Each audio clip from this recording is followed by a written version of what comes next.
اللہ الرحمن الرحیم۔ السلام علیکم ورحمۃ اللہ وبرکاتہ۔ محترم خواتین و حضرات، ابراہیمی میڈیا چینل میں ایک بار پھر آپ کا استقبال ہے۔ شرعی احکام میں غلط فہمیوں کے ازالہ کے عنوان سے الحمدللہ 5 قسطیں منظر عام پر آ چکی ہیں۔ اب آج اللہ کے فضل و کرم سے 6ٹھی قسط منظر عام پہ آنے کو ہے۔ آج کے پروگرام کا عنوان میرا وراثت کے تعلق سے ہے۔ حالانکہ وراثت کے تعلق سے ایک غلط فہمی جو عام طور سے تھی میں نے پہلے بیان کی ہے۔ اسی تعلق سے ایک اور غلط فہمی عام طور سے جو پائی جا رہی ہے، ضروری ہے کہ اس کا بھی ازالہ کر دیا جائے تاکہ صحیح بات اور شریعت کا، اللہ رسول کا جو صحیح حکم ہے وہ آپ سبھی لوگوں تک پہنچ جائے۔ قبل اس کے کہ میں آپ کے سامنے آپ کی آج کی بات رکھوں، آپ سبھی لوگوں سے میری گزارش ہے کہ اس میسج کو زیادہ سے زیادہ عام کریں، اس چینل کو سبسکرائب کریں اور اس پروگرام کو زیادہ سے زیادہ عام کرنے کی کوشش کریں۔ دوسری گزارش یہ ہے کہ ان غلط فہمیوں میں جو چیز میرے سامنے آتی گئی وہ میں نے اس چینل کے توسط سے منظر عام پر لانے کی کوشش کی۔ آپ سے بھی گزارش ہے کہ آپ کے علم میں، جانکاری میں کوئی ایسی غلط فہمی شرعی احکام کے تعلق سے ہو جو عام طور سے پھیلی ہوئی ہو تو آپ مجھے کمنٹ باکس میں آپ مجھے مطلع کریں اور مجھے باخبر کریں، تو انشاءاللہ اس پر غور کر کے آپ کی بتلائی ہوئی ان باتوں کی جو صحیح باتیں ہیں شریعت کی، احکام کی، اللہ رسول کی، وہ سب باتیں آپ کے سامنے لانے کی کوشش کی جائے گی تاکہ کہیں سے بھی کسی طریقے کی کوئی غلطی ہمارے سماج کے اندر اور ہمارے برادران اسلام کے اندر احکام شرعیہ کے تعلق سے باقی نہ رہ جائے۔ اب چلیے ہم چلتے ہیں آج کے عنوان کی طرف۔ جیسا کہ میں نے شروع میں عرض کیا کہ آج کا عنوان بھی وراثت کے تعلق سے ہے، تو وراثت کے بارے میں ایک تو یہ ہے کہ اللہ رب العالمین نے کچھ ایسے حصے دار ہیں مردوں اور عورتوں میں کہ ان کا حصہ مقرر کر دیا ہے قرآن کریم کے اندر کہ ان کو نصف ملے گا، ان کو ربع یعنی چوتھائی ملے گا، انہیں ثمن یعنی 8واں ملے گا، کسی کو سدس یعنی 6ٹھا ملے گا، کسی کو ثلث یعنی 1/3، کسی کو ثلثان یعنی 2/3، کسی کو ربع یعنی چوتھائی، تو متعین ہے، جن کو ہم شریعت کے اصطلاح میں ذوی الفروض کہتے ہیں۔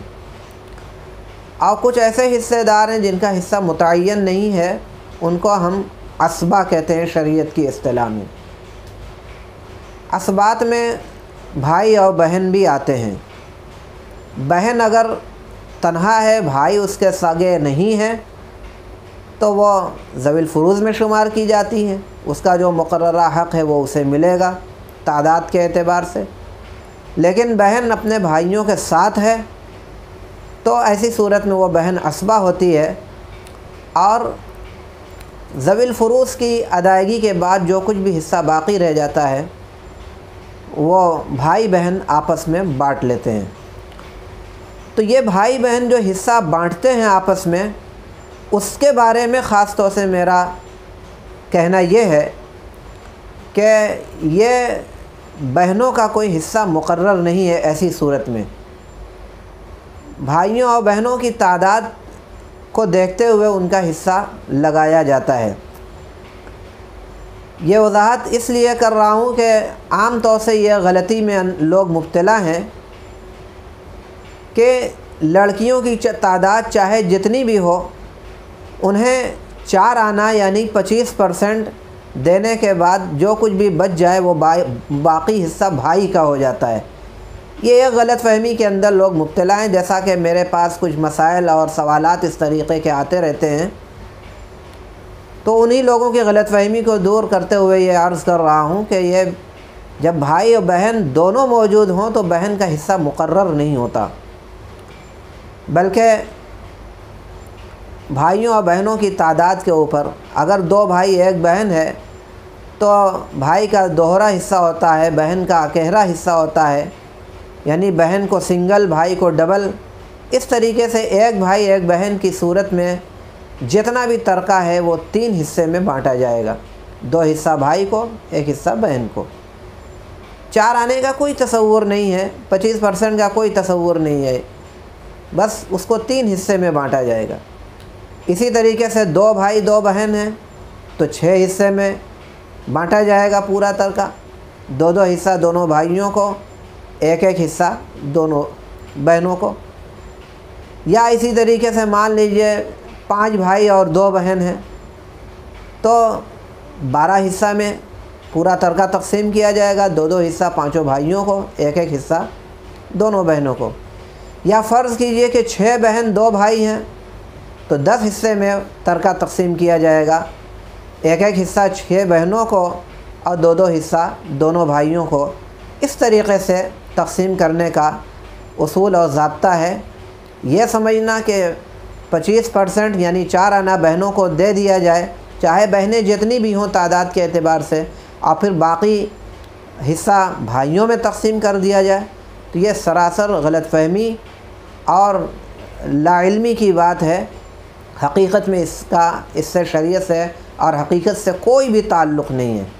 تو اس بات کو ذہن نشین کر لیا جائے کہ یہ جب بہن اپنے بھائیوں کے ساتھ ہو، بہن بھائی دونوں ہوں، تو بہن کا حصہ مقرر نہیں ہے، بہن کا حصہ اسی وقت مقرر ہے جبکہ صرف تنہا بہن ہو، اس کے ساتھ بھائی نہ ہوں۔ تو بھائیوں اور بہنوں کی تعداد کے اعتبار سے ان کا حصہ انہیں ملے گا، جتنی تعداد، جیسا کہ میں نے 2-3 مثالیں دیں، اسی اعتبار سے آپ دیکھ لیجئے کہ جتنی بہنیں اور بھائی ہیں سب کو جوڑ لیا جائے۔ دوسری چیز جو آج کے اس پروگرام میں کرنے کی ہے وہ یہ ہے کہ ایک غلط فہمی یہ بھی عام طور سے پائی جاتی ہے کہ والدہ کو جو حصہ اس کے میکے یعنی اپنے نانیحال سے جو ملا ہوا ہے، اس کے اندر اس کی شوہر کا یعنی اپنی اولادوں کے والد کا حصہ نہیں ہوتا، صرف بیٹوں بیٹیوں میں بانٹ دیا جاتا ہے۔